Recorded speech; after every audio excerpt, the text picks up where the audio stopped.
بسم اللہ الرحمن الرحیم۔ حضرت طلحہ بن عبید اللہ رضی اللہ عنہ فرماتے ہیں کہ اہل نجس میں سے ایک صحاب رسول اللہ صلی اللہ تعالیٰ علیہ وسلم کی خدمت میں حاضر ہوئے۔ ان کے سر کے بال بکھرے ہوئے تھے۔ ہم ان کی آواز کی گنگناہٹ تو سن رہے تھے، لیکن فیصلہ ہونے کی وجہ سے ان کی بات ہمیں سمجھ میں نہیں آ رہی تھی، یہاں تک کہ وہ رسول اللہ صلی اللہ تعالیٰ علیہ وسلم کے قریب پہنچ گئے تو ہمیں سمجھ میں آیا کہ وہ آپ سے اسلام کے اعمال کے بارے میں دریافت کر رہے ہیں۔ رسول اللہ صلی اللہ تعالیٰ علیہ وسلم نے ان کے جواب میں ارشاد فرمایا، دن رات میں 5 فرض نمازیں ہیں۔ ان صاحب نے عرض کیا، کیا ان نمازوں کے علاوہ بھی کوئی نماز میرے اوپر فرض ہے؟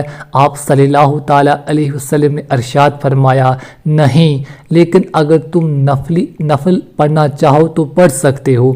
پھر رسول اللہ صلی اللہ تعالیٰ علیہ وسلم نے ارشاد فرمایا، رمضان کے روزے فرض ہے۔ انہوں نے عرض کیا، کیا ان روزوں کے علاوہ بھی کوئی روزہ مجھ پر فرض ہے؟ آپ صلی اللہ تعالیٰ علیہ وسلم نے ارشاد فرمایا، نہیں، مگر نفل روزہ رکھنا چاہو تو رکھ سکتے ہو۔ اس کے بعد رسول اللہ صلی اللہ تعالیٰ علیہ وسلم نے زکوٰۃ کا ذکر فرمایا۔